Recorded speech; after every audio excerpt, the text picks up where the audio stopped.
주시겠습니다.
하나님 아버지, 우리의 싸움은 혈과 육이 아니라 공중 권세를 잡은 자와의 싸움임을 말씀하셨습니다.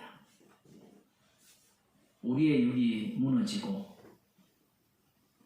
우리 자신이 망할지라도 십자가만 전거되기를 소원하게 하시고, 주께서 십자가 복음만을 증거케 하기 위하여서 우리의 인생들을 우리들도 감당치 못하는 환경으로 인도하심을 감사하는 주의 백성이 되게 하여 주옵소서. 오늘도 생명의 말씀을 통하여서 십자가의 지혜를 배우게 하여 주옵소서. 예수님 이름으로 기도드리옵나이다. 아멘. 하나님 말씀 마태복음 12장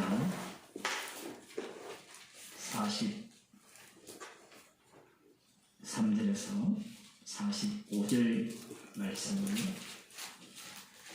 함께 읽도록 하겠습니다. 신약성경 20쪽입니다. 이에 가로되 내가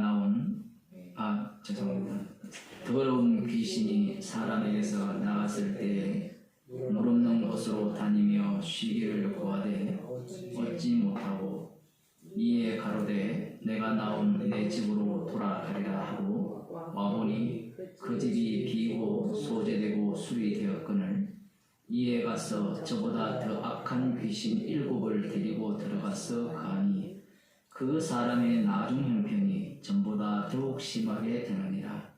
이 악한 세대가 또한 이렇게 되리라. 아멘. 예수님의 말씀을 인간이 이해한다는 것은 불가능합니다. 이해한다고 해도 그것은 이해라고 할 수가 없어요. 주님께서 십자가에 못 박혀 죽으시고 3일 만에 부활하셔서 하나님 우편의 자리에 오르시죠. 그 주님께서 친히 아버지께로부터 성령을 받아서 그리스도의 영을 자기 백성에게 보내주셨다는 것은 이해하고 알아서 구원을 얻을 수 없다라는 겁니다.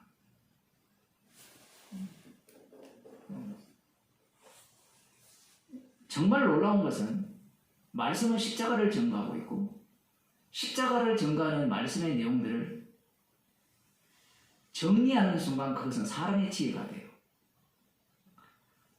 그것을 가르쳐서 구원 얻을 수 있는 인간은 아무도 없습니다. 그래서 사도 바울은 수많은 서신을 쓰고 설교를 했지만 사람의 지혜로 말하지 않고 하나님의 지혜로 말을 한다라고 하면서 그 이유는 십자가가 헛되지 않게 하기 위해서다. 그렇게 말씀합니다. 듣기는 들어도 도무지 깨닫지 못하는 말씀을 하시는데 그렇게 말씀을 해도 인간들은 지식을, 진리에 대한 지식을 소유만 한다면 천국에 들어갈 수 있지 않을까 그렇게 생각을 하여서 말씀 연구에 매진을 합니다. 그렇게 매진하는 그들의 모델이 있어요. 그게 예수님 당시에 유대인들입니다. 지금 예수님께서 갑자기 더러운 귀신이 사람에게서 나갔을 때에 물 없는 곳으로 다니며 쉬기를 구하되 얻지 못하고 이런 말씀을 합니다. 그러면 듣는 상대들이 있죠. 표적을 구한 이 서기관과 바리새인입니다. 서기관과 바리새인은 말씀 전문가예요. 말씀만 전문가냐? 아니에요.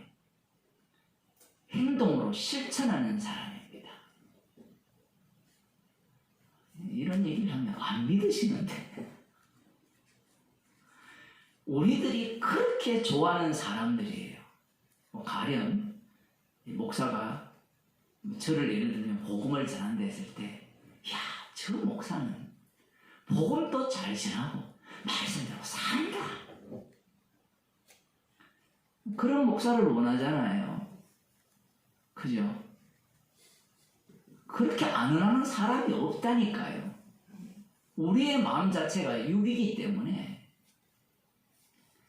우리는 항상 무엇을 제거하려고 덤비는가 하면 십자가를 제거하려고 해요. 성령 받은 사람은 그걸 알죠.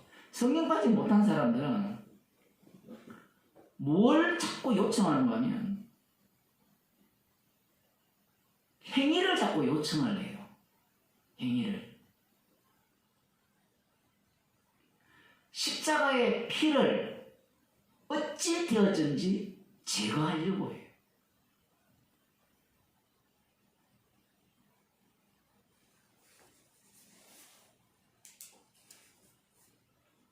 서기관과 바리새인들에게 예수님께서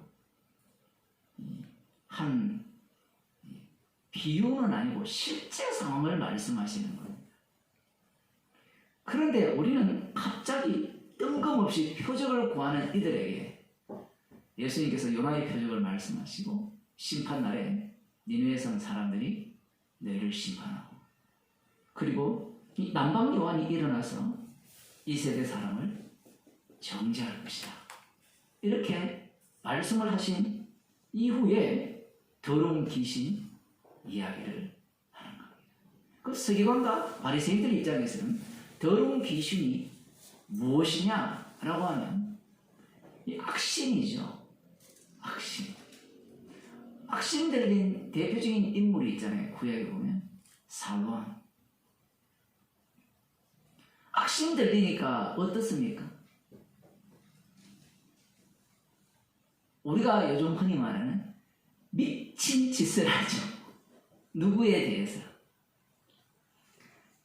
여호와 하나님께서 선택한 다윗에 대해서만. 상당히 독특하죠. 물론 다윗이 없어도 난리법석을 떨고 다윗이 뭘 킵니까? 그걸 킬 때 이 악신이 떠나는 그런 어떤 현상을 보였는데 구하는 이들에게 이 더러운 귀신이 이야기를 하심으로 말미암아 서기관과 바리새인들이 갖고 있는 이 구약에 대한 이해, 그리고 언약에 대한 이해, 그러면서 즉 자신들의 형편에 대한 이해가 어떠함을 예수님께서 말씀하고 계시는 겁니다. 더러운 귀신이 사람에게 나갔을 때에 물 없는 곳으로 다니며 쉬기를 구하되 얻지 못하고, 이 뒤에 나오는 이 43절에서 46절 5절 말씀은 이스라엘 역사를 지금 고스란히 담아놨는데 어떤 역사를 담았는가 하면 에스라, 느헤미야, 그리고 중간기. 느헤미야가 BC 432년 이 정도 좌우입니다. 그럼 예수님이 뭐 0년도에 오셨다 이러면 뭐 역사적으로는 뭐 BC 한 3년 4년 뭐 그런 얘기를 해요. 사실 그건 하나도 안 중요하거든요. 근데 인간은 정확한 걸 자꾸 좋아해요. 그거 알아서 어디에서 뭐 이러고 그러니까. 어쨌든 뭐 그런 건데, 약 한 400년 정도 이 계시가 없었어요. 묵시가 없었던 겁니다. 그 단절된 이 과정, 그리고 예수님이 오신 거예요. 지금 예수님의 말씀은 이 내용을 담고 있는 거예요. 이방인은 우리들이 이걸 무슨 수로 알겠습니까? 아니, 그건 목사님이 지어낸 얘기 아닙니까? 그렇게 생각을 할 수 있죠.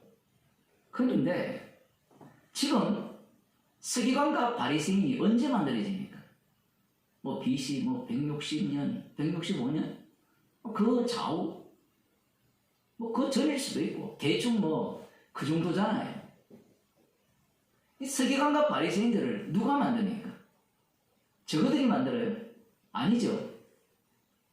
에스라 느헤미야 이후에, 물론 에스더도 그쪽에 이렇게 조금, 에스더는 좀 더 앞부분인데, 그 느헤미야 이후에 계시가 사라지니까 그들이 이 중간기 동안 뭘 하느냐라고 하면 발악을 하죠.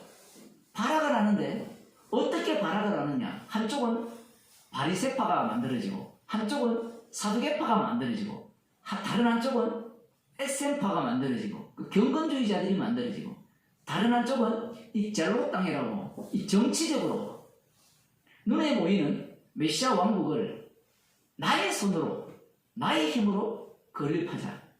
그 오늘로 말하면 이 교회가 민중운동을 직접적으로 주도하는 민중의 것이 참 주인되는 세상, 평등한 세상. 이 네 종류가 이 꽃을 피웁니다. 누가 오셨을 때? 예수님께서 오셨을 때. 사실 중간한 사람 몰라도 되는데 그걸 알아야 된다면 성경에 기록했겠죠. 어쨌든 뭐 알게 되었으니까. 이 네 파가 왜 등장했는가 하면 그 근거를 모르더라도 에스라 느헤미야 이후에 400년의 공백기 동안 아무것도 없었는데 예수님이 등장할 때 바리새파, 사두개파, 그리고 에센파, 젤로파 열심이다. 이들이 빵 등장한 거예요. 그러면 이들은 어떻게 만들어졌느냐 할 때는 400년 동안 만들어졌는데 이들이 어떻게 된 거예요? 이 예수님이 출현할 당시에 노숙이 된 거예요. 숙성이 제대로 된 겁니다. 숙성이. 누가 오셨을 때? 예수님께서 오셨을 때.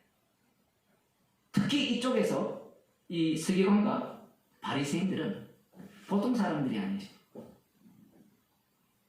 구약을 연구하면서 망한 이유가 이들은 나름대로 말씀 중심이어야 된다는 거예요. 말씀 중심. 사두개인들은 성전 중심이어야 된다는 거고. 근데 사실은 그 속에 들어가 보면 돈 되는 이야기. 말씀대로 살면 영생을 얻고 부자 되는 게 그 바리새인들 이야기거든요. 사두개인들은 제사 열심히 드리면 축복해주고 그 성전에서 돈 떨어지잖아요. 그럼 열심히 따면 권력 투쟁을 해서 정권을 쟁취해서 돈 버는 거고 그 다음 이 경험주의자들은 저기 콩나물 공동체 이런 게 있잖아. 그 속에 기들어가서 열심히 도 닦으면 천국 가는. 아무튼 자신의 그 꿈을 이루기 위해서 나름대로 말씀을 해석했습니다. 그런데 이건 지금 우리들이 그렇게 보는 거고 그들의 입장에서는 진지해요. 말씀 중심으로 보는 겁니다. 서기관과 바리새인들은 철저하게 말씀을 연구하고 그리고 이들의 말씀의 중심은 율법인데 그 율법과 함께 무엇이 작동합니까? 언약이 작동하죠. 약속이 어떻게 이루어질 거냐, 언약이 어떻게 성취될 거냐, 그걸 지금 기다리고 있기 때문에 표적을 구하는 겁니다. 400년 동안 계시가 없었잖아요. 계시가 없는 상태에서 이미 에스라 느헤미야를 통해서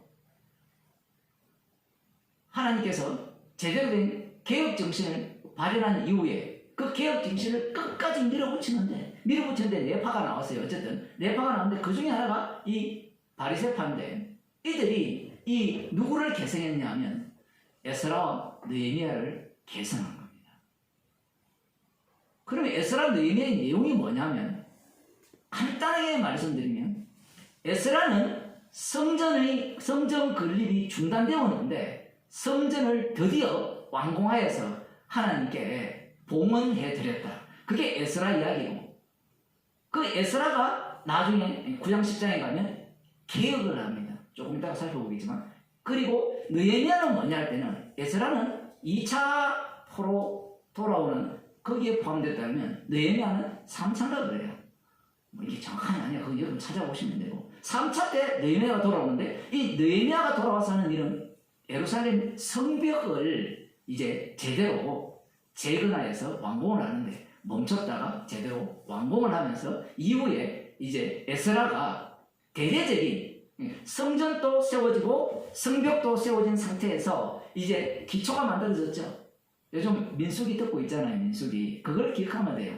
성전 있고 이제 제대로 된 예루살렘 성벽이 만들어졌으면 이제 이것이 확산돼야 될 거 아니에요. 확산이 되려면 이제 본격적으로 율법 정신으로 돌아가야 된다는 게 느헤미야입니다. 그래서 느헤미야의 개혁이나 이 에스라의 개혁은요 무서워요. 어느 정도 무서운가 하면 율법 어겼다고 머리털 다 뽑아버립니다. 누가 이런 에스라나 느헤미야 상상도 안 가죠. 그 내용을 담고 있는 거예요. 그 정신을 이들이 이어가고 있는 겁니다. 그 에스라 느헤미야를 조금 보겠습니다. 뭐 짧은 시간에 다 볼 수는 없고요. 에스라 그 7장을 보면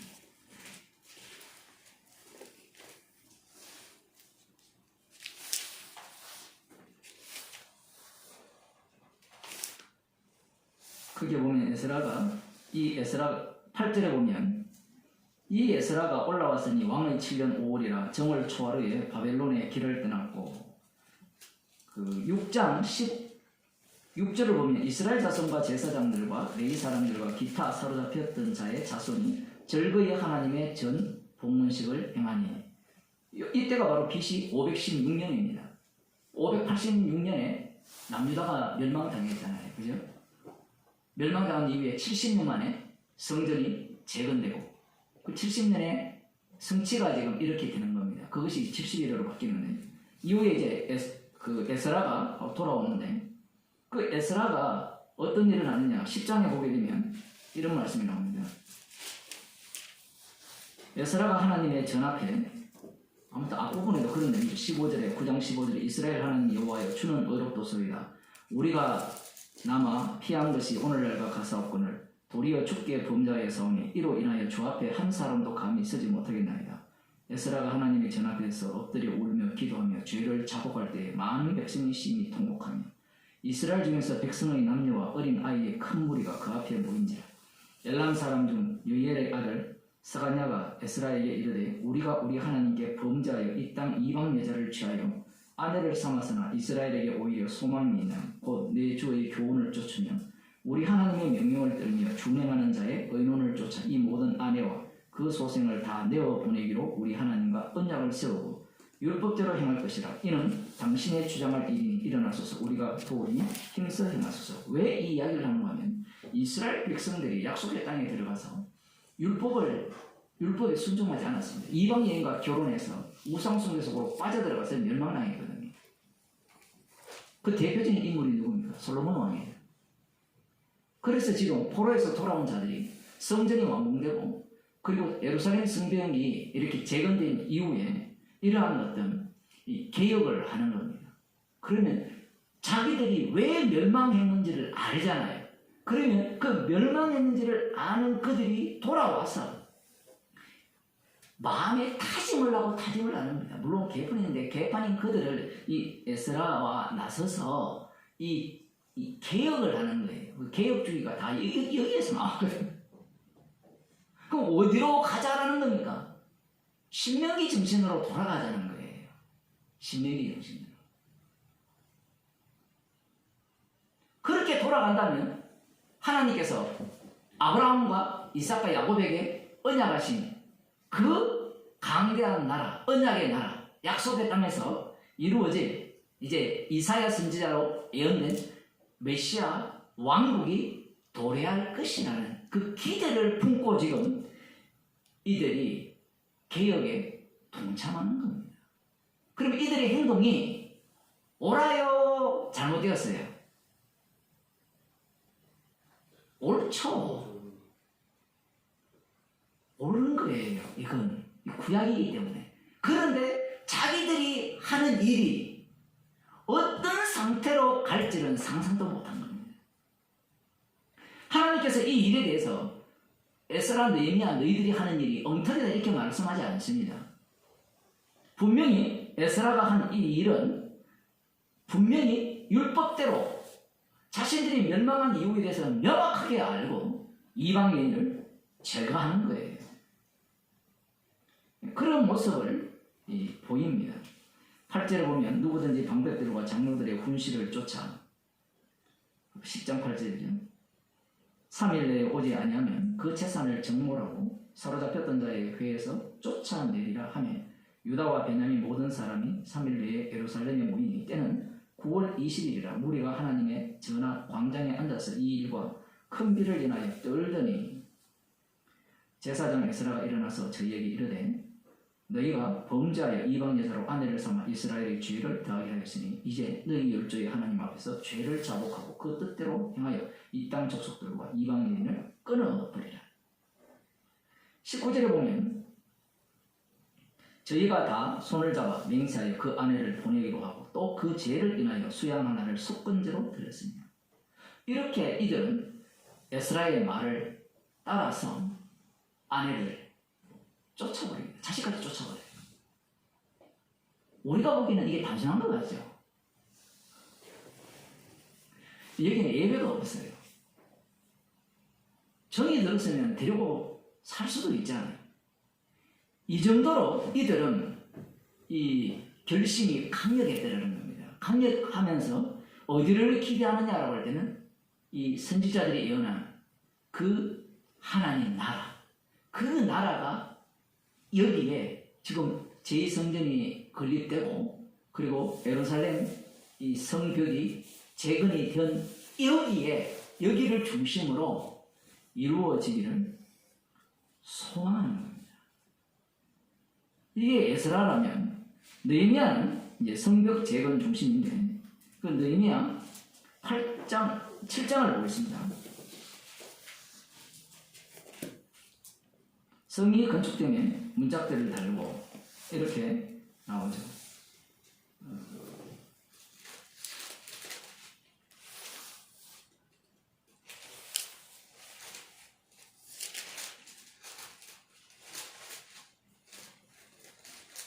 그리고 8장 2절을 봅시다.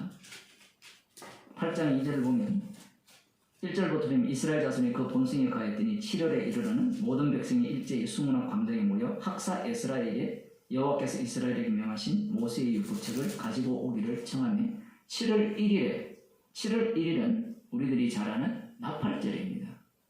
7월 1일에 제사장 에스라가 율법책을 가지고 남자 여자 무릇 알아들을 만한 회중 앞에 이르러 수문앞 광장에서 새벽부터 오전까지 남자 여자 무릇 알아들을 만한 사이 앞에서 읽었네. 뭇백성이 그 율법책에 귀를 기울였는데 때에 학사 에스라가 특별히 지은 나무 강단의 성에 그 우편의 선자는 마띠다와 서마와 아나야와 오리야와 힐기야와 쭉 이름이 쭉 나오죠.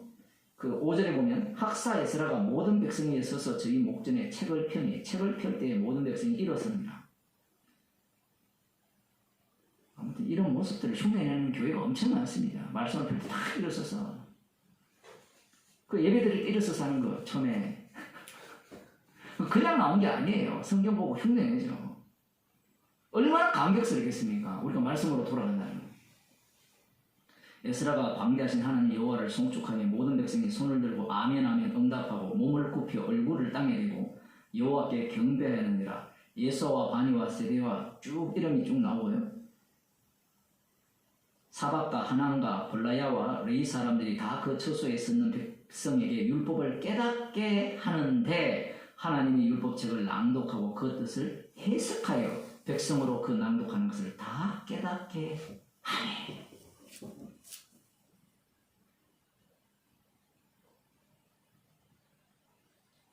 말씀을 읽고 율법을 읽고 그것을 해석하여서 깨닫게 해주는 거예요. 이게 구약적 방식이거든요. 그걸 깨닫게 하면 그 다음 어떻게 해야 되죠? 율법대로 살아야 되는 겁니다.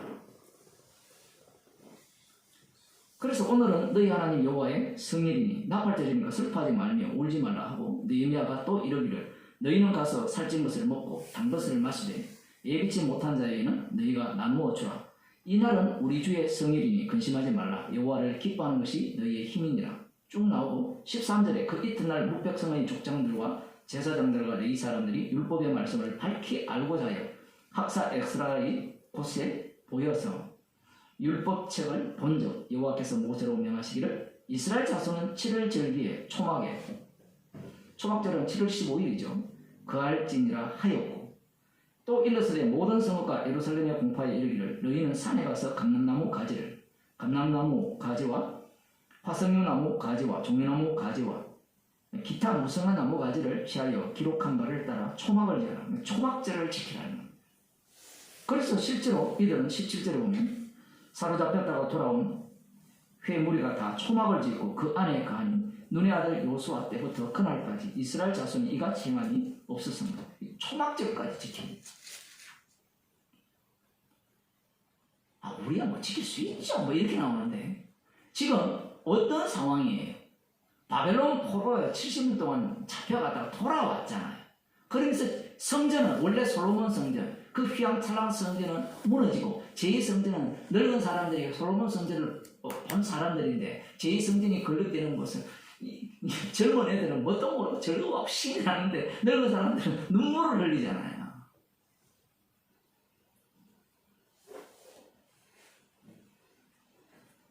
초막절을 짓고 18절에 에스라는 첫날부터 끝날까지 날마다 하나님의 율법책을 낭독하고 무리가 7일 동안 절기를 지키고 제8일에 규례를 따라 성회를 열었느라.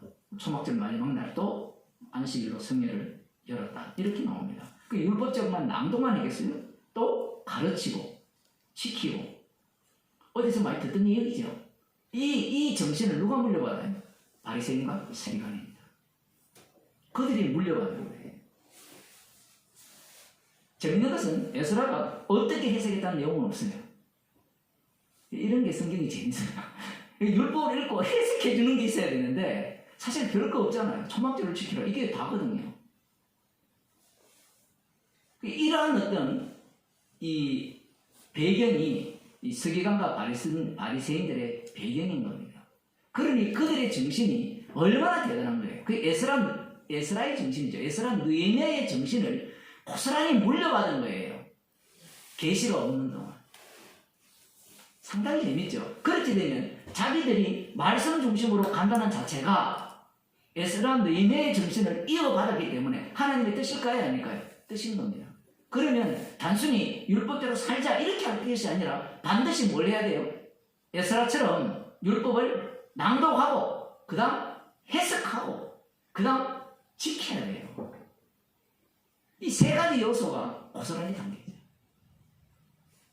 율법을 읽고 해석하고 살아야 된다는 겁니다. 그 말씀대로. 그게 지금 서기관과 이 바리새인의 말씀 해석인 거예요. 9절에 보면 그달 24일에 이스라엘 자손이 다 모여 금식하며 굵은 배를 입고 성경 많이 읽으니까 재미가 없죠. 근데 어쩔 수 없습니다. 지금 이 귀신 이야기, 7 귀신 이야기를 하려면 조금 읽어야 돼요. 7 귀신이 어떤 모습으로 드러나는지를 보면 아마 우리는 경악할 수밖에 없습니다. 24일에 이스라엘 자손이 다 모여 금식하며 7월 24일인데 굵은 벼를 입고 티끌을 무릅쓰고 모든 이방 사람과 절교하고 서서 자기의 죄와 열조의 허물을 자복하고 이날에 낮 4분의 1은 그 처소에 서서 그 하나님 여호와의 율법책을 낭독하고 낮 4분의 1 그러니까 낮이 예를 들어 뭐 9시에서 4분 다음에 3, 4, 10이니까 12시, 12시니까 4분의 1, 3시간씩 그렇게 했다는 이야기입니다. 죄를 자복하고 그 하나님 여호와께 경배하는데 레위 사람 예수아와 쭉 나오고 그 나라는 대에 올라서서 큰 소리로 그 하나님 여호와께 부르짖고 이렇게 나오는 거예요. 그런데 여러분 한번 생각해 보세요. 지금 이렇게 회개를 가잖아요. 회개를 하면 회개도 한두 번이지. 말씀대로 살아보면 해결할 게 있습니까? 없습니까? 없어요. 왜냐하면 계속해서 지금 이 일을 하기 때문에 그래요. 그래서 예수님께서 바리새인과 세리의 기도 속에서 세리가 고개를 빡빡 세우고 하나님께 감사하나이다. 왜 감사하겠습니까? 이 회개를 다 했거든요. 다 하고 율법을 해석해서 율법대로 살았거든요. 우리도 똑같잖아요. 여러분이 헌금할 거 다 하고 말씀대로 살았으면 고개를 빡빡 안 세우겠어요? 자식들이 부모에게 할 도리를 다 하면 고개를 빡빡 세우고 오잖아요. 그 도리를 못하면 어떻게 해요? 푹 숙이고 오죠. 물론 그 부모가 돈을 가졌을 때 그러지. 돈을 이렇게 수백억을 가졌을 때 그렇게 하는데 도리를 다 했으면 당연히 재산을 저에게 주시겠죠. 이렇게 세우고 나오는 거예요. 그건 오늘날도 마찬가지죠. 오늘날 교회 오는 사람들을 보면 어떻습니까? 말씀을 제대로 알고 복음을 깨닫는 사람은 고개를 빡빡 세우고 오죠. 근데 복음을 모르는 사람, 잘 모르겠다는 사람은 고개를 푹 숙이고 와요. 참 희한해요, 이게.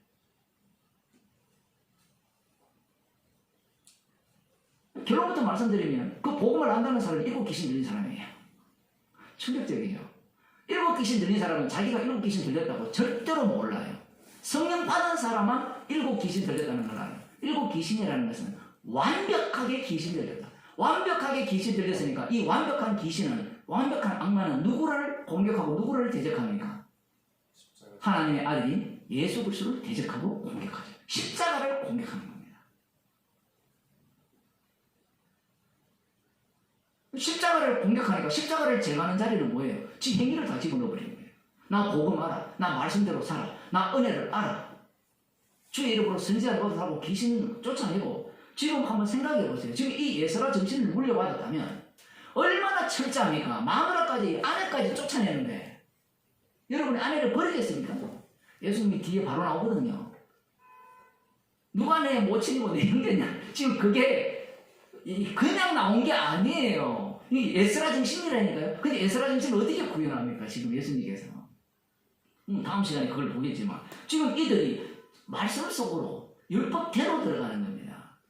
근데 성경이 뭐랍니까? 이 여호수아 이후에 이렇게 초막절을 지킨 경우가 없었다 하죠. 이 정도 지키고 말씀대로 살아간다면 하나님 나라가 자기들 가운데 이루어진다면 자기들이 얻어터질까요? 아니면 얻어터지지 않고 고스란히 하나님 나라에 들어갈 수 있을까요? 얻어터지지 않고 고스란히 들어갈 수 있다라는 게 지금 이 누구의 후예입니까? 에스라와 느헤미야의 후예. 오늘날로 말하면 개혁주의 자리죠. 개혁주의자들이 왜 문제입니까? 그들이 하는 짓이 바리새인입니다. 그들에게 십자가 이야기하면 나 그거 다 알아. 나 그거 믿어.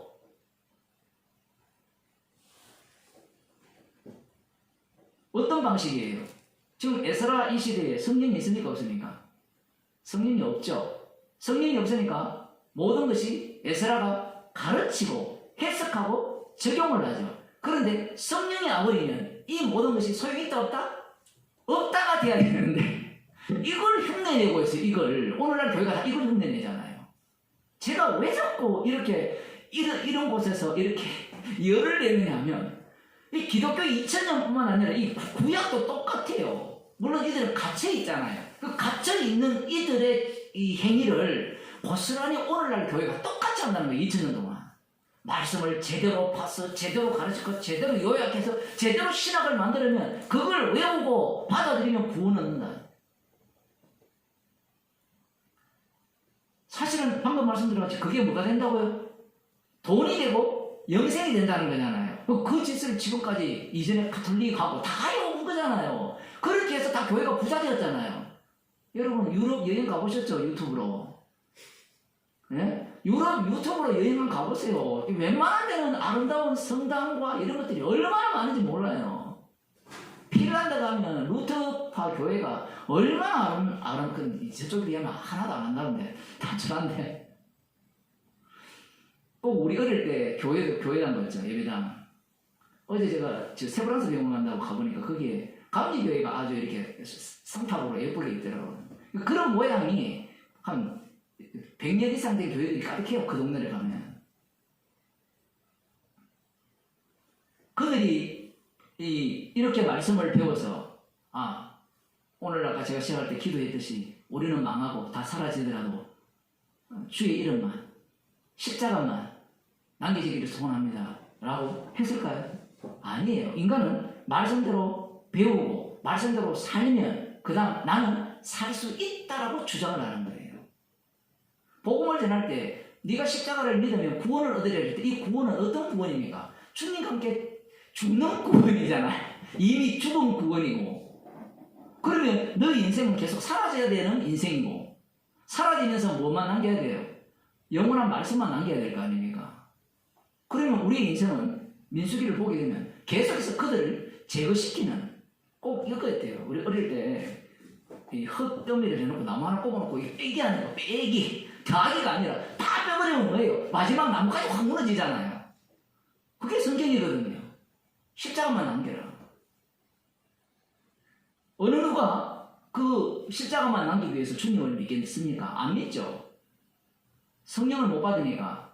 성령을 받으면 그렇게 믿지는 않습니다. 성령을 받게 되면 십자가밖에 안 보이기 때문에 주께서 그 길로 인도하시기 때문에 성령을 못 받으니까 계속해서 자기 쪽에서 뭔가를 동원을 해요. 그 동원하는 방식이 지금 이 에스라 느헤미야 정신이에요. 이 에스라 느헤미야가 성경에서 얼마나 중요한지 몰라요. 에스라 느헤미야가 있음으로 말미암아 지옥 갈자들이 다 일렬 횡대입니까?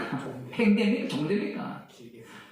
뭐 일로 세워도 마찬가지 일을 똑같이 서버려요. 여기에서 여러분이 성경을 안 읽기 때문에 그 생각을 안 하는 거예요. 창세기부터 출애굽기 쭉 읽어오잖아요. 선진서를 걸어놓고 사실 여기 역사서잖아요. 이 역사서 안에 사실 이후에 그 시가서나 이런 게 다 들어가거든요. 그러면 성경을 딱 하면 느헤미야가 딱 끝나요. 에스더로 끝나는데 에스더가 앞쪽인데 어쨌든 이렇게 끝나면요. 그게 답이에요. 아브라함을 천지를 창조했고 아브라함을 선택했고 이스라엘을 만들었고 이스라엘 약속 땅에 인도했고 그들이 범죄에서 포로로 잡혀갔고 70년 만에 돌아왔고 제2성전이 만들어졌고 이제 예루살렘 성벽이 건립되고 그리고 에스라에 의해서 느헤미야에 의해서 철저하게 개혁하는 것이 끝이에요. 그럼 개혁의 완성의 끝은 뭡니까? 하나님 나라의 도래죠. 그래서 예수님 당시에 서기관과 바리새인들이 이 에스라 느헤미야의 정신을 이어받아서 말씀대로 살아가는 겁니다. 말씀대로 살아가면 자, 에스라 느헤미야에 근거하면 구약에 근거하면 이들이 누구보다도 천국에 먼저 들어가야 되죠. 맞죠? 그죠? 지금 성경대로 봐야 될 거 아닙니까? 성경대로. 복음을 전하면 늘 하는 말이 너는 왜 정목사 당신은 성경대로 안 보느냐? 예수님은 성경대로 본 적이 없어요. 예수님은 예수님 자기 중심으로 성경을 다 해석해버려요. 예수님 마음대로 해요. 이렇게 얘기하면 구약에 예수님 속에 있지 않느냐? 찾아보세요. 예수님 없다니까요. 나사렛 예수가 메시아라는 이야기가 없어요. 단지 그 베들레헴에서 한 아기가 날 거라. 뭐 정사와 건셉 이 얘기가 나오는데 그 인물이 메시아다라는 얘기가 없다니까요. 그게 있었다면 이 말씀 중심에 지금 에스라와 느헤미야 같은 자들이 지금 예수님 당시에 가득한 거예요. 그러면 그거 하나 못 찾겠습니까? 헤로이 물었잖아요. 메시아가 어디 태어날 거냐? 베들레헴 태어날 다 알아요. 다 안다는 말은 태어난다면 자기들 눈에 드러날 거라는 얘기예요. 그들이 다 안다는 겁니다. 정답을 자기들이 갖고 있는 거예요. 왜? 지금 에스라 느헤미야가 답을 갖고 이야기를 하잖아요.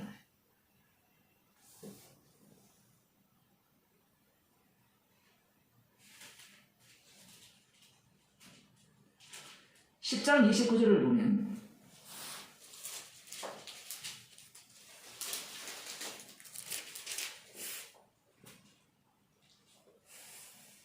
다 경계 기인들을 쫓아 저주로 맹세하기를 우리가 하나님의 종 모세로 주신 하나님의 율법을 쫓아 우리 주 여호와의 모든 계명과 규례와 율례를 지켜 우리 딸은 이 땅 백성에게 주지 아니하고 아무튼 느헤미야도 그렇고 이 에스라에서도 그렇고 강조하는 게 뭐예요? 딸을 안 주는 거예요. 지금 이방인과 결혼 안 하는 거예요. 이거 왜 이렇게 강조합니까? 솔로몬 때문에 학을 띈 거예요. 이스라엘이 멸망으로 이 내려막을 치닫는 그 시점이 언제입니까? 솔로몬 왕이 이방 그 나라의 왕의 딸과 혼인 정책을 펼침으로 말미암아 꼬라박잖아요. 꼬라박으면서 남북이 갈려지잖아요. 이 에스라 느헤미야가 물론 주님께서 보내신 자들인데 그게 옳아요. 그게 잘못된 게 아니에요. 잘못된 게 아니니까 바리새인과 서기관들이 이 정신을 이어가는 것이 잘못된 게 아니라고 확신하는 겁니다. 그런데 주님께서는 이 에스라 느헤미야를 통해서 개혁 정신을 발휘함으로 말미암아 인간들을 어떤 상태로 몰아가는가 하면요, 소재된 집으로 만들어버려요. 이스라엘을. 지금 소재되었잖아요. 누구에 의해서? 에스라 느헤미야에 의해서. 여기 보면 재밌는 이야기가 많이 나옵니다. 31절에 보면 혹시 이 땅 백성이 안식일에 물 하나 식물을 가져다가 관리할지라도 우리가 안식일이나 성일에 사지 않겠고, 이미 바벨론에 의해서 멸망당했다고 돌아왔잖아요. 그러면 여전히 이 나라는 어떤 나라입니까? 여전히 그 페르시아 제국의 지배를 받고 있잖아요. 그러면 이 제국들의 특징은 뭐예요? 전부 장사하는 동네잖아요. 장사하는 동네란 말이에요. 그러면 장사하지 않고 살 수가 없는 겁니다. 그럼에도 불구하고 안식일날 물건 나르지 말고 장사하지 말고 이걸 금지를 합니다. 이게 쉬워요. 그러니까 오늘날로 말하면 여러분 지금 일하러 다니는데 주일날 일하지 마세요. 그냥. 어떻게 하겠어요? 미쳤나? 내가 왜? 근데 이들은 안 해요. 왜? 얻어터졌거든요. 근데 얻어터져서 안 해도 소용없어요. 그걸 알아야 돼요. 감정을 들어보면 내가 주일날 일하다가 얻어터져가 이제 주일날은 어떤 일도 안 한다. 그래도 소용없어요.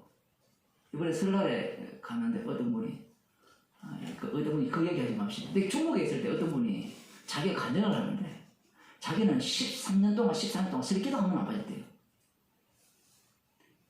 꼭 에스라 느헤미야 보는 것 같아요. 그 사람은 에스라 느헤미야 뭔지도 몰라요. 그 자기가 하는 짓이 뭔지 모르는 거예요. 그 얘기 왜 해요? 그 13년 동안 설기도 하면서 뭐 했습니까? 뭘 기도했습니까? 이거 아무 소용 없어요. 십자가 외에는 장할 것이 없어요. 이렇게 하면 박수를 칠 일인데 내가 그만큼 뭘 얻었어요? 기도할 자격을 얻었다는 거예요. 그럼 기도한다면 하나님이 들어준다는 거죠. 그 정도 정성을 바쳤으면. 똑같아요. 바리새인과 서기관들. 그 노림수가 뭐예요? 말씀대로 살아서 마지막 노리는 게 뭐예요? 요한복음에 보면 영생을 얻기 위해서 성경을 삼았다 했잖아요. 요한 8장이니까.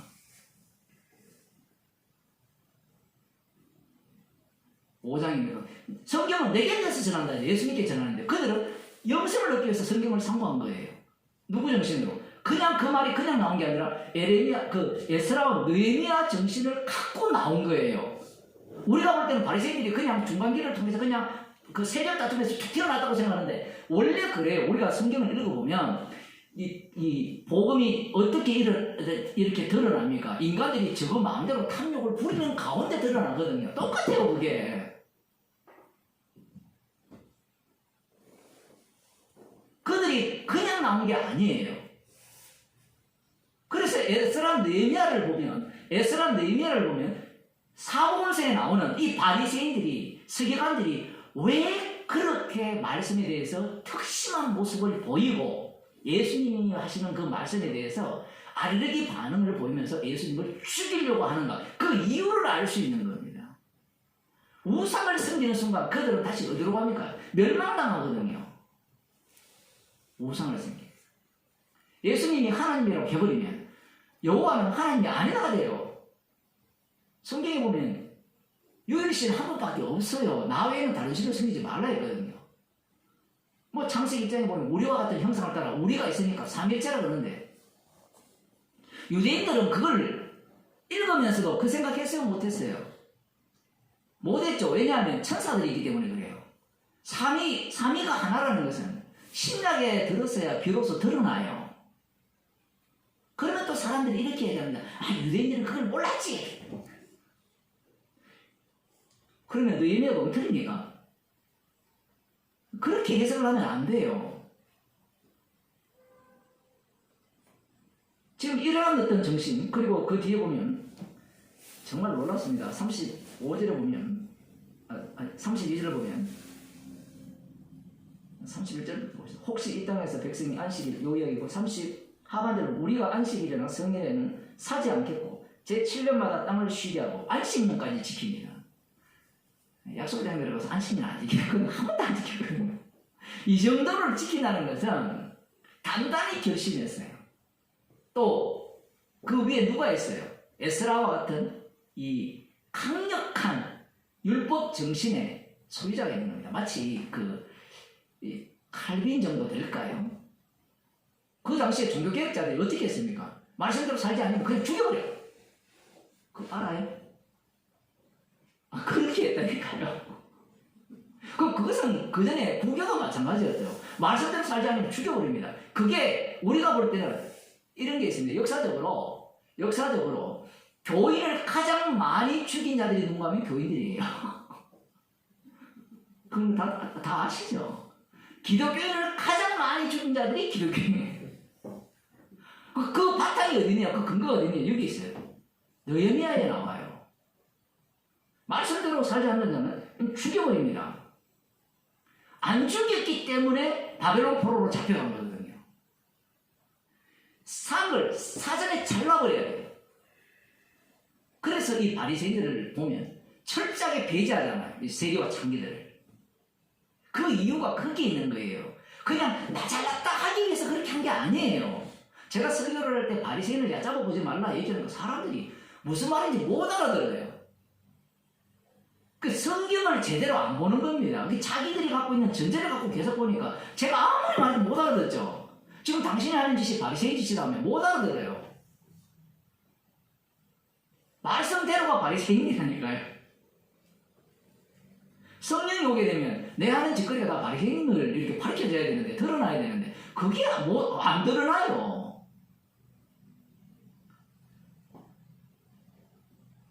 안식년을 지키고 모든 빚을 탕감하리라. 이야, 돈 아까워서 어떻게 하겠어요? 예? 11조가 해도 11조하면 지옥 간다니까 신나가지고 11조. 그만큼 돈을 사랑하는 인간이 드러내는 그 복음을 모르는 목사의 설교인데, 우리가 또 스스로 규례를 정하기를 해마다 각기 세겔의 3분의 1을 이제는 자원에서 율법 외에 스스로 규례를 정해요. 해마다 그 3분의 1 세겔, 은 4g. 뭐 그게 얼마나 되겠냐 하겠지만 숫자가 모이면 만만치 않습니다. 그 숫자가. 그걸 드리면서 그 세겔의 3분의 1을 수납하여 하나님의 전을 위하여 쓰되 곧 진설병과 항상 드리는 소제와 항상 드리는 번제와 안식일과 초하루와 정한 절기에 쓸 것을 성물과 이스라엘을 위하는 속죄제와 우리 하나님의 전의 모든 일을 위하여 서게 하였고 또 우리 제사장들과 레위 사람들과 백성들이 제비부와 각기 종족대로 해마다 정한 기한에 나무를 우리 하나님의 전에 들여서 율법에 기록한 대로 우리 하나님 여호와의 단에 사르게 하였고 해마다 우리 토지 소산의 만물과 각종 과목의 첫 열매를 여호와의 전에 드리기로 하였고 또 우리의 마다들을 생초의 처음 난 것과 우양의 처음 난 것을 율법에 기록된 대로 우리 하나님의 전으로 가져다가 우리 하나님의 전에서 섬기는 제사장들에게 주고 만만치 않습니다. 이 재산이 헌금하는 게 이 처음부터 끝까지 우리가 그 레위 민수기를 보면서 그걸 보셨죠? 처음부터 끝까지 돈 내라는 얘기예요. 처음부터 끝까지.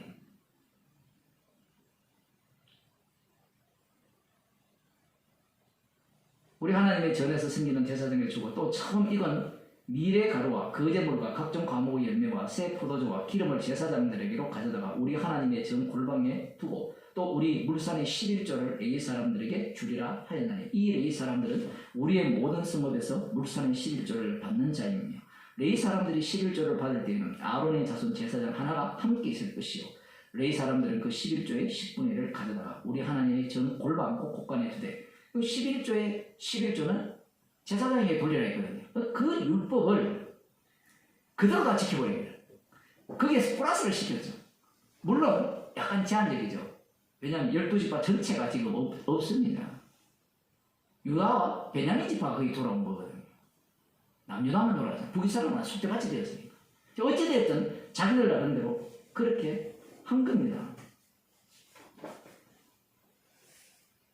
그러면서 마지막에 그 39절 끝까지 보면 그리하여 우리가 우리 하나님의 전을 버리지 아니하리라. 그러니까 성전과 율법을 어떻게 했습니까? 완벽하게 사수한 게 이 느헤미야입니다. 에스라를 통해서 그 이후에 역시 이제 느헤미야가 잠시 이 페르시아로 갔다가 돌아오는 그 과정은 한 10년 정도의 기간이 있을 때 또 개판이 돼요. 개판이 되는데 다시 이 느헤미야가 다시 또 개혁을 합니다. 그게 이제 13장에 그런 내용이 나와요. 안식일을 거룩하게 하고 이런 얘기를 쭉 합니다. 이방 여인을 결혼한 것에 대해서 다시 범죄하지 말라 그런 이야기를 합니다. 그 26절에 보면 13장 26절입니다. 그게 보면 15절에 보면 안식일에 틀을 밟는 이런 문제에 대해서 굉장히 책망을 하고요. 또 이러기를 애적에 이스라엘 왕 솔로몬이 이 일로 범죄하지 아니하였느냐. 저는 열국 중에 아까 제가 얘기했죠. 왜 자꾸 여자 이야기를 하는 거 아니에요. 이방인이 솔로몬 왕으로 인해서 이스라엘이 남북으로 갈라지고 심판을 받았기 때문입니다. 비길 왕이 없이 하나님의 사랑을 입으느라 하나님이 저로 왕을 삼아 온 이스라엘을 다스리게 하셨으니 이방인이 저로 범죄케 하였다. 그래서 철저하게 잘라내라 그런 얘기합니다. 그 다음 28절에 보면 대제사장 엘리야십의 손자 요야다의 아들 하나가 호른 사람 산발랏의 사이가 되었습니다. 이 산발랏은 이 회왕꾼이죠. 내가 쫓아내어 나를 떠나게 하느니라. 완전히 쫓아냈습니다. 이 성벽을 쌓을 때 회왕꾼이었단 말이에요. 그래서 얘가 이제 성전 그 다른 부분에서는 또 다른 인물이 등장하는데 그러한 자들이 지금 이곳에 들어와서 회방을 하는데 그들을 철저하게 제거하는 겁니다. 29절 내 하나님이여 저희가 제사장의 직분을 더럽히고 제사장의 직분과 레위 사람에 대한 언약을 어겨서오니 저희를 기억하옵소서. 내가 이와 같이 저희로 이방 사람을 떠나게 하여 깨끗게 하고 또 제사장과 레위 사람의 반열을 세워 각각 그 일을 맡게 하고 또 정한 기한에 나무와 처음 익은 것을 드리게 하겠사오니 이걸 보게 되면 개혁은 반복되죠. 그죠? 개혁주의가 그 얘기예요. 개혁은 계속돼야 된다. 지금 이 말씀을 통하여서 이제 다시 넘어옵시다. 마태복음 12장으로 넘어오면 지금 깨끗하게 되었어요. 깨끗하게 된 걸 이걸 깨끗하게 되었다가 다시 엉망이 되고 다시 깨끗하게 되었잖아요. 율법대로 살아가니까. 그러면 지금 예수님 당시에 이들이 바리새인과 서기관들이 깨끗합니까? 깨끗하지 않습니까? 말씀대로 살아갔기 때문에 깨끗한 거예요. 그런데 에스라 느헤미야 때는 귀신이 나갔죠. 귀신이 나갔어요. 그 당시에는. 근데 이걸 이들이 육적으로 보기 때문에 갇혀있기 때문에 깨닫지 못하는 겁니다. 그렇게만 된다면 정말 이 악마는 우리와 상관이 없을 것이다. 마귀는 우리와 상관이 없을 것이다. 그렇게 생각을 하고 있었던 겁니다. 근데 예수님께서 표적을 구하는 그들에게 뭐라고 말씀하십니까? 더러운 귀신이 사람에게서 나갔을 때 물 없는 곳으로 다니며, 사람이 누굽니까? 이스라엘을 대표하는 거죠. 사람. 물 없는 곳으로 다니며 쉬기를 구하되 얻지 못하고. 왜 얻지 못하겠어요? 돌아올 곳은 있기 때문에 얻지 못하는 겁니다. 자, 이에 가로되 내가 나온 집으로 내 집으로 돌아가리라고 와보니 그 집이 비고 소재되고 술이 되었어요. 이들이 누굽니까? 바로 바리새인과 서기관들입니다. 사두개인들이에요. 너무나 말씀에 충실한 자들이죠. SM파들, 그리고 젤로병들, 열심당들, 모두가 다 말씀을 바탕으로 해서 말씀을 체화한 자들이에요. 몸소 실천하는 자들입니다. 너무나 말씀으로 무장이 되어 있기 때문에 말만 하는 자들이 아니에요. 모두가 다 행동주의자들이죠. 모두가 다. 그걸 예수님은 외식한다라고 이야기하는 거예요. 외식. 외식의 의미가 그런 의미예요. 말씀대로 사는 자가 외식이에요. 말씀대로 살아버리면 뭐가 날아가 버립니까? 십자가가 날아가 버리죠. 그건 본래 그들은 말씀의 뜻을 이해를 못하는 거예요. 그래서 내가 나온 내 집으로 돌아가리라고 와보니 그 집이 비고 소재되고 술이 되었거든. 너무나 깨끗해요. 누가 들어가기 가장 안성맞춤이냐? 귀신이 들어가기 가장 안성맞춤인데, 마귀가 들어가기 가장 안성맞춤인데, 혼자 들어가기 너무 아까워. 그래서 친구 7을 데리고 들어가서 그하니 그 사람의 나중 형편이 이전보다 더욱 심하게 되느니라. 이 악한 세대가 또한 이렇게 되리라. 이 악한 세대가 누구예요? 온 세대예요. 그 세대의 대표자들이 서기관과 바리새인. 아무도 충격을 안 받네요. 에스라 느헤미야 정신을 이어받아서 말씀대로 살아가는 자체가 가장 마귀의 세력이 가장 들어가서 활동하기 좋은 집이 된 거예요. 그 집이 된 그들이 뭘 합니까? 예수님께 표적을 구하는 거예요. 에스라 느헤미야의 착각이 무엇입니까? 물론 그 속에도 그런 것이 드러나는데, 그렇게만 된다면 멸망하지 않고 약속이 이루어질 것이라는 기대를 갖는 거예요. 사실은 말씀대로 사는 것은 인간이 불가능하죠. 죄 아래 가두기 아니죠. 죄 아래 가두기 위해서 그들은 그렇게 한 거예요. 사실은 우리가 지금 민수기를 계속 보고 있고 출애굽기 그 앞에 레위기를 다 봤지만, 그 내용 속에는 그 6월절 어린 양의 피가 절절절 흐르고 있거든요.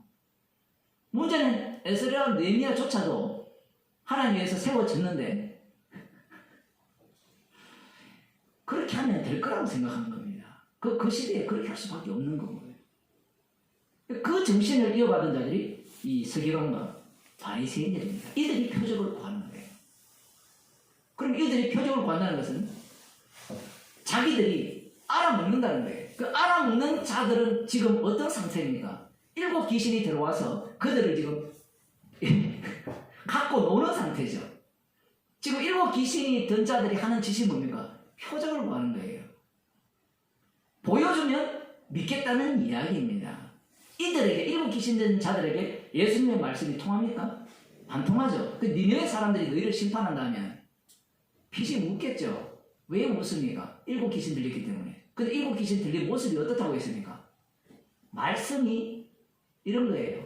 마음과 뜻과 정성을 다해 하나님을 사랑하는 자들이에요. 신천지만 말씀을 외워서 내에 기록하는 게 아니고 이들이 기록한 자들이에요. 테필린이라고 해가지고 말씀을 완전히 우리 속에 녹아들여서 줄줄줄 나오게 해서 말씀의 사람이 된다. 그 짓을 누가 했습니까? 에스라 느헤미야 이후에, 에스라 느헤미야는 어쨌든 보여주는 도구니까 그들을 본받은 바리새인과 서기관들이 한 거예요. 그들 앞에 예수님께서 니네 사람들이 이 세대를 심판한다 그러면 그들이 뭐라 하겠습니까? 자기들은 깨끗하잖아요. 그들의 심판 기준은 뭐예요? 이들 바리새인과 서기관들의 심판 기준이 뭡니까? 율법 준수거든요. 근데 주님의 심판 기준은 뭐예요? 피가 있느냐? 없느냐? 이것은 처음부터 끝까지였어요. 그것도 몰라요? 모르죠. 갇혀 있으니까. 인간이 선악과를 먹은 이후에 아는 것은 자기 행위를 통한 의로움, 말씀을 보면 목적이 뭐예요? 나 살아야 돼. 나 돈 많이 벌어야 돼. 부자 돼야 돼. 그게 미쳤기 때문에 말씀을 상고하고 연구하는 겁니다. 근데 예수님은 성경은 내게 대해서 증거한다. 그래서 니네 사람은 내게 대해서 증거한다. 왜 니네 사람이 심판하냐면 용서를 담고 있어요. 그런데 이 세대 사람은 바리새인과 서기관은 무엇이 없어요? 용서가 없어요. 용서 받은 게 없다니까. 피가 안 덮여서. 그들은 피가 안 덮여, 피가 필요 없어. 너무나 지 깨끗해서 일곱 귀신 잘 때. 앞서 마태복음 8장에 보면 그 귀신 들린 사람이 나오잖아요. 이 얘기만 하고 조금은 힘들겠지만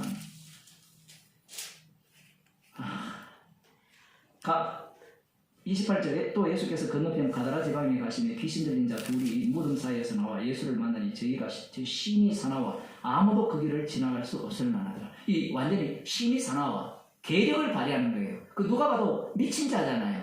이 사람이 귀신 들렸습니까? 아니면 바리새인이 귀신 들렸습니까? 뒤에 보면 이 가다라 지방 사람들이 예수님을 쫓아내거든요. 그죠? 이 재산이 완전히 엄청나게 많이 날아갔잖아요. 돼지떼가 물속으로 들어가 버렸잖아요. 이것도 오해하지 마세요. 귀신이 돼지떼에 들어갔으니까 돼지떼가 귀신 들려서 들어갔다. 욥기를 보면 마귀가 어떻게 합니까? 전쟁도 일으키고 몰살을 시키잖아요. 태풍도 불게 하고. 그걸 또 올리는데요. 그런데 이 귀신 들린 건 아무거나 아니고 진짜 귀신 들린 건 뭐예요?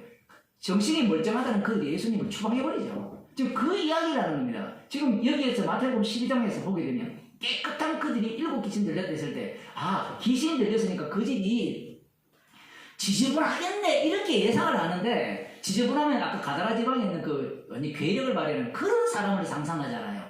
그런데 일곱 귀신이 들어가면 너무나 깨끗해요. 안전하으나 말씀 묵상하고 말씀대로 살고 그들이 바로 귀신 들렸다는 겁니다.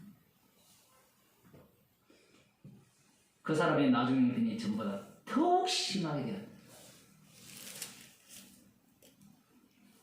이야기를 왜 하는가 하면 말씀대로 살아간다는 그 최종 목적은 지도 몰라요. 자기도. 인간은 그렇거든요. 우리 교회 다니는 사람 보면 나는 순수하게 주님을 믿어. 그 말을 믿어줍시다. 근데 성경 받기 전까지는 지가 순수하지 않다는 걸 절대로 몰라요. 이들도 똑같습니다. 이전의 분보다 나중 형편이 더욱더 악하게 되었다. 더욱 심하게 되었다. 이 말귀를 못 알아듣죠. 그러면 이 말씀에 아멘하는 사람은 누구밖에 없어요? 성도밖에 없어요. 그런데 성경을 사람들이 다 거꾸로 보죠. 이 말씀에 아멘할 자는 성도밖에 없다라고 하면 그래 내가 이전보다 더 악한 형편에 취했구나. 십자가뿐이구나. 아멘 이렇게 나와야 되는데 이런 말씀을 누구를 향해서 손가락을 저쪽으로 하면서 저놈이 이러고 계시다. 지금 오늘날 성경에서 다 거꾸로 되어 있어요. 모든 말씀은 성도에게만 하거든요. 그럼 성도는 모든 말씀에 아멘이에요. 그런데 이 성도라고 하는 사람이 모든 말씀에 아멘하는 요거는 아멘하고 저거는 아멘 안 하고 요거는 내게 해당되고 요거는 저거는 저에게 해당되고 그런 식으로 말씀을 피해가는 겁니다. 지금 이 남방 여왕이 심판한 날잖아요. 남방 여왕도 역시 지혜를 배우러 왔잖아요. 이 공통점이 뭔가 하면요. 예수님께서 이 마태복음 9장 9절에서 13절을 보면 그 마태 세리집으로 들어갈 때 사람들이 비웃습니다. 9장 9절. 예수께서 거기서 떠나 지나가시다가 마태라는 사람이 세간에 앉은 것을 보시고 이르시되 나를 쫓으라 하시니 일어나 쫓은다. 예수께서 마태의 집에서 앉아 음식을 잡수실 때에 많은 세리와 죄인들이 와서 예수와 그 제자들과 함께 앉았더니 바리새인들이 보고 그 제자들에게 이르되 어찌하여 너희 선생은 세리와 죄인들과 함께 잡수시느냐. 이 얘기가 왜 나오는지 아시겠죠? 에스라 느헤미야 맞잖아요. 그래요? 맞죠? 그럼 저들과 거리를 두고 잘라내라는 거잖아요. 에스라 느헤미야 중심이. 근데 예수님은 같이 먹고 놀아요. 예수님이 뭐라 합니까? 예수께서 들으시고 이르시되 건강한 자에게는 의원이 쓸데없고 병든 자에게라야 쓸데있느니라. 너희는 가서 내가 긍휼을 원하고 제사를 원치 아니하노라 하신 뜻이 무엇인지 배우라. 내가 의인을 부르러 온 것이 아니요 죄인을 부르러 왔노라 하시니라. 처음부터 주님은 죄인을 찾고 있어요. 그런데 이들은 제사 지내고 앉았어요. 제사 지내면 죄 용서받아서 의인이 된 것을 말귀를 못 알아들어요. 지금 이러한 사고를 누가 갖고 있는가 하면 이 바리새인들이 갖고 있는 거예요. 니네의 사람과 남방여인의 특징은 죄인이라는 겁니다. 용서받은 영을 담고 있는 거예요. 그런데 바리새인과 서기관들은 에스라 느헤미야 정신을 이어받았기 때문에 무엇이 없어요? 용서받을 죄가 없어요. 그러니 죄인을 부르러 오신 그 예수님이 필요합니까? 필요하지 않습니까? 필요 없어요. 그렇다면 그들의 삶의 모습은 깨끗해요? 안 깨끗해요? 깨끗하죠. 그러니까 일곱 귀신 들렸다는 거예요. 오늘날로 말하면 이 사람들이 복음을 알고 나는 말씀대로 살아갑니다. 이 모습이 일곱 귀신 들렸어요. 십자가가 나오지 않는 것은 이 성령 못 받았다는 게 아니에요.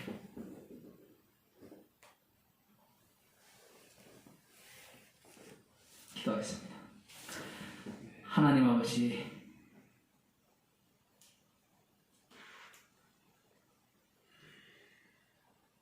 저희들을 친히 죄인 만드셔서 죄인을 부르러 오신 십자가 지신 주님을 정확히 하심을 감사드립니다. 주님께서 말씀하시는 이 말씀의 세계에 우리가 고스란히 담겨 있음을 알게 하시고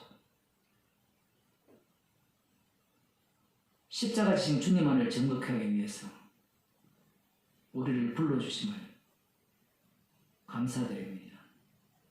우리의 형편이 일곱 귀신 들린 형편임을 알게 하시고 그러한 죄인을 십자가의 피로 용서하시고 구원하신 그 사랑을 계속해서 드러내기 위해서 우리를 이 땅 가운데 살아가게 하심을 감사드립니다.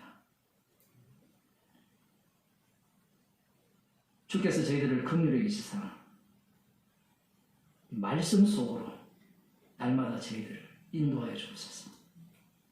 예수님 이름으로 기도드립니다. 아멘. 하늘에 계신 우리 아버지여, 이름이 거룩히 이름을 받으시오며 나라에 임하시오며 뜻이 하늘에서 이루어진 것 같이 땅에서도 이루어지이다.